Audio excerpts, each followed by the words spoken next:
Now you might have been wondering, who is my little friend in the background? This is a magpie, and it's a very special magpie. It's the Laureate Magpie. I bet you've seen magpies out there. They're all over Australia, and sometimes they swoop down and can be a bit scary. But did you know they also have really beautiful voices? And they're very clever, funny, playful, lovable birds. So it's a perfect bird to help me when I'm travelling around Australia and talking to children. It's nice to have a little friend. And my friend is the Laureate Magpie. And the Laureate Magpie is going to listen to this story that I've written, Midnight at the Library. I wrote the words of this book, and Ron Brooks is the person called an illustrator who did the pictures. So we made this book together.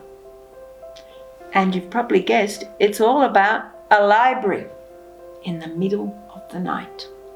So you ready, Magpie? Everybody ready? Midnight at the Library.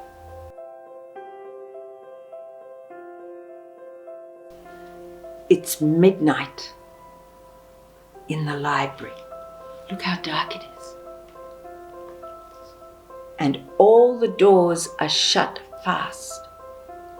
Because it's midnight. The library closes at midnight. But wait, come on. Let's go. Up the stairs, down the stairs. Look at all these crazy stairs. Down the hallways, up the hallways, past all those rooms. So many rooms full of shelves. So many shelves. Until we find it. What are they looking for? Look at these two children. They're all alone in the library at midnight and they're looking for something. There it is, up high in that very dark and quiet corner. The little book. Look at that, that's what they're looking for. See how they're pointing? They found it. You can see here, it's like you're standing outside and you're looking through the window. Here's the tree from outside, and there's the window of the library, and you can see one of the children is up a ladder and the other child is holding the ladder so it doesn't fall down, because they're going to get that special little book. The little book is very old. The little book is made of gold. Must be a very special book. Now the children are looking out the window, out into the outside world. Out the window, we can see the moon hanging over the lake. There are the mountains. There are the stars. Can you see all those stars?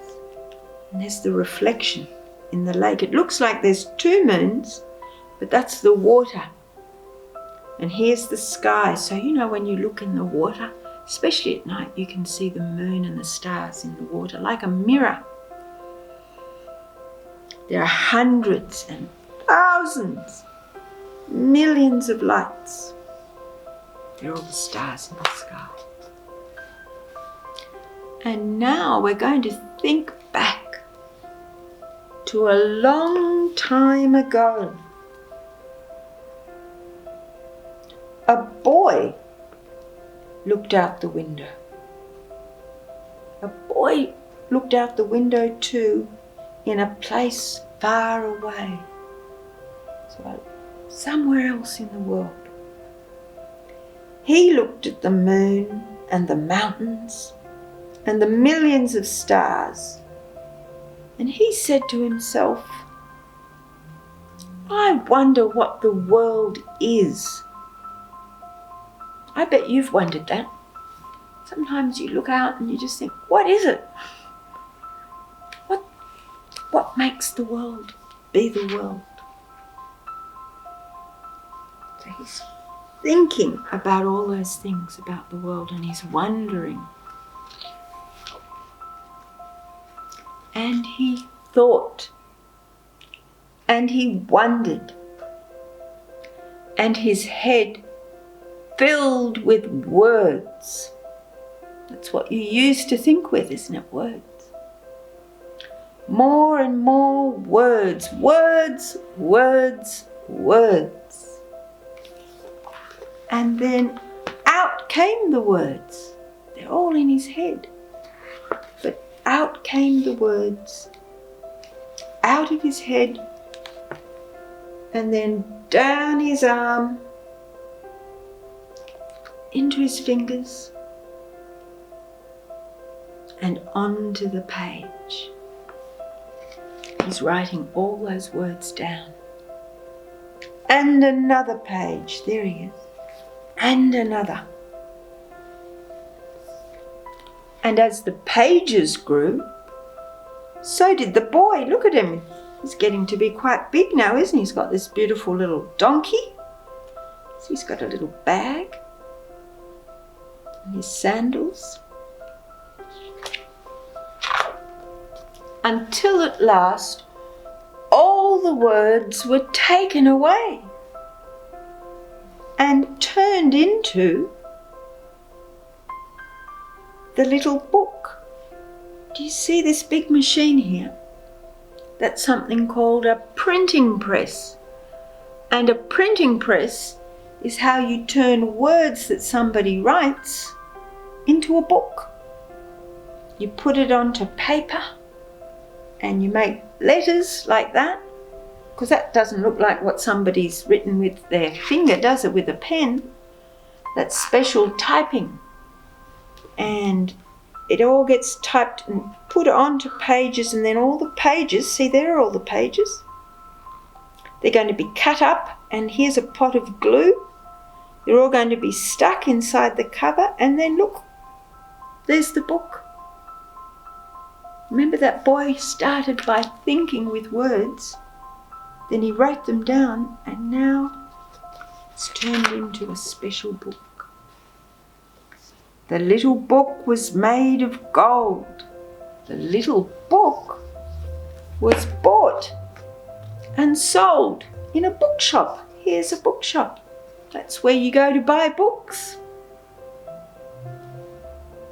You can see all these books here in this bookshop, and maybe that's where the little book was for sale. It sailed the seas. Somebody must have bought the little book and put it on a boat to go somewhere else. It rode on horseback. Perhaps this person has got the book in a saddlebag and they're riding with it somewhere.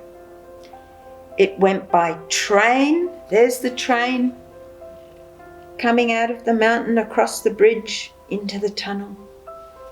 Then there's some more train tracks. It went by plane. Can you see the plane? Up high. And by balloon. Gee, this little book is really travelling everywhere. It went over deserts, fields, and oceans. All those thoughts inside the book. And the little book was wrapped and unwrapped. It was opened like a present and loved. It was read aloud, just like I'm reading this book to you. It was given. It was taken. It was closed. It was lost. It was found. But then it was forgotten and left behind. I love this picture, even though it's sad because the little book's left behind, but look, it's still glowing. Maybe somebody was sitting on the chair reading and they just forgot all about it. But look at it, it's like a little light. And there's the moon. Then it was stolen, hidden. It was was nearly burned in a fire. But look. Can you see the little book? It was saved. And then it was buried, maybe to keep it safe.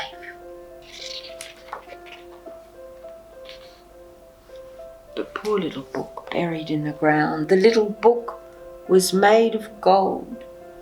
The little book grew very cold. But then it was discovered.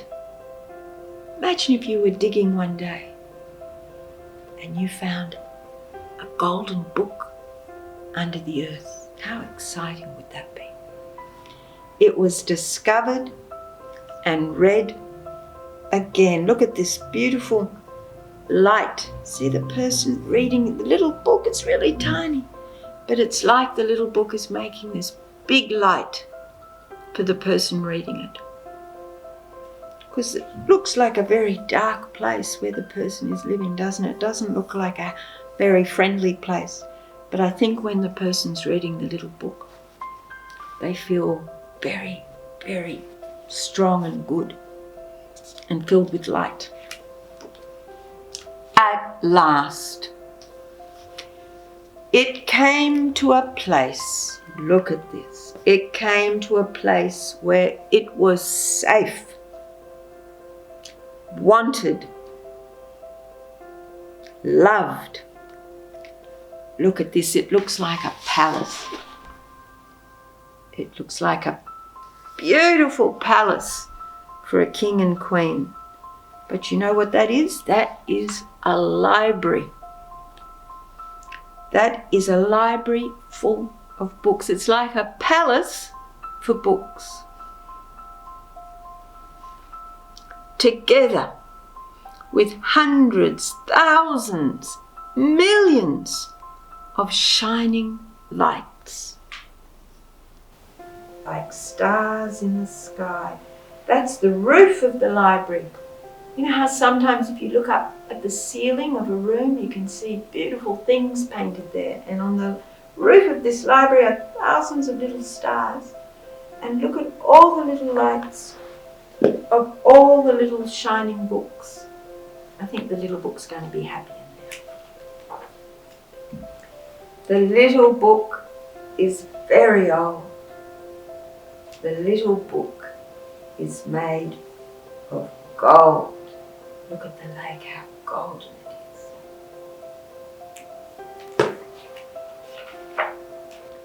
And all those words, remember the words? All those words that began so far away, so long ago, inside a child's head. They're waiting now. They're waiting for you at midnight in the library. There's the library. And there's the moon. And see what it says? It says, so many stories, so many languages, so many words and ways in our very big world. It's all there in this little book. Do you see this little book here? This is actually not a painting of the book. It's really a photograph of the real book that Ron, who illustrated the book, he took a photograph of this little book. He found it at the bottom of the river and he made it into a little metal book and he wrote these two special words on it in another language called Greek, because the rest of the book is in English. But this part of the book is in Greek and it says, on the top it says agape, which means love, and on the bottom it says phobos, which means fear. And you know what they say? Perfect love drives out fear. I think that's what he's trying to say. And that, in fact, is the end of the book, and it ends with all those wonderful books. the end. So I hope you enjoyed that story. Did you enjoy it, Magpie? I think so.